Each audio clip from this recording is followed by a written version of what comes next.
I never expected my life to shatter over words whispered in a living room. I thought I knew my wife, Jessica.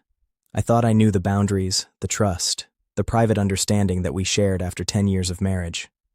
But that night, I learned just how little I truly knew. It started innocently enough. My mother-in-law was visiting. We had dinner, laughter, and casual conversation. The kids were asleep upstairs, and I assumed it would be a normal, uneventful evening. I didn't expect betrayal in its rawest, most humiliating form to walk right into the room like a thief in broad daylight. After dinner, Jessica and her mother went to the kitchen for dessert. I stayed in the living room, sipping wine, scrolling through my phone. Then I heard it, a hushed, cruel whisper, barely audible, but unmistakable. "He's a joke in bed." I froze. My chest tightened. My heart raced. My wife was speaking about me to her mother. Speaking about me like I wasn't there. Speaking about me as if I didn't exist. I wanted to confront her immediately, to demand respect, to assert that words like that are unacceptable. But I paused. I listened as the whispers continued. They giggled, small, cruel laughs that sent a sting straight to my pride.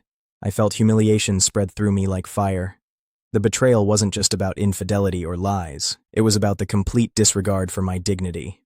She had allowed someone else, her own mother, to become a confidant in her mockery. I stayed quiet for a moment, letting it sink in. Then I made a decision. I wasn't going to beg, yell, or argue. I wasn't going to give her the satisfaction of a confrontation that might be manipulated into me being the unreasonable one. I stood calmly and walked out of the room. The sounds of their laughter stopped as the door clicked behind me. I didn't look back. I didn't explain. I just left. I drove aimlessly for hours, the city lights blurring into streaks as my mind raced. Every memory of our marriage, every moment of trust, every instance of intimacy I had shared, suddenly felt like a lie. The woman I loved, the person I trusted with my life, had openly mocked me while sharing a private joke with someone else. The next morning, I returned home to find Jessica waiting, her expression a mixture of guilt and indignation. "Ryan, I didn't mean for you to hear that," she said, voice hesitant, trying to mask the tension. I shook my head. "It's not about whether you meant for me to hear it. It's about the fact that you said it at all, and not just to me, but to your mother," while she laughed. "Do you realize how humiliating that is?" Her eyes flickered. It was a joke. You're overreacting." "Overreacting?" I asked, my voice calm but firm. "You humiliated me. You shared something private about our intimacy, something that belongs to us, like it was gossip material. That isn't a joke. That's betrayal." She tried to defend herself, to twist the narrative, but I didn't let her. I had reached a point of clarity. I realized that this wasn't a one-time slip. This was a pattern, a disregard for my feelings, my dignity, and the sanctity of our marriage.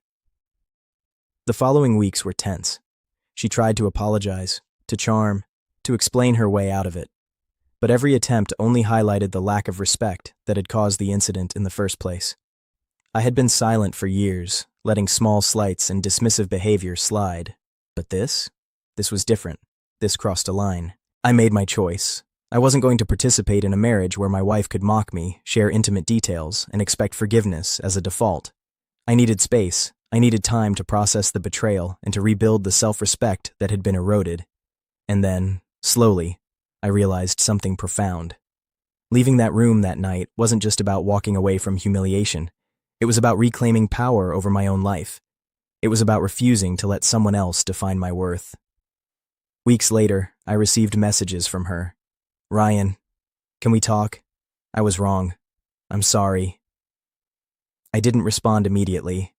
I took my time, allowing her words to settle, allowing myself to feel the strength that came from standing firm. When I finally did respond, it was clear, concise, and uncompromising. I need proof, not words. Respect is earned, not begged for. Right now, it's gone. The impact was immediate. She couldn't charm her way back into control. She couldn't manipulate the situation. She had exposed herself, and the consequences were hers to face. Over the following months, our relationship changed. Not magically, not with a simple apology, but with accountability, boundaries, and hard lessons learned. She had to confront the consequences of her words, her betrayal, and her disregard for my dignity. And I learned to honor my own worth, my own needs, and my own boundaries.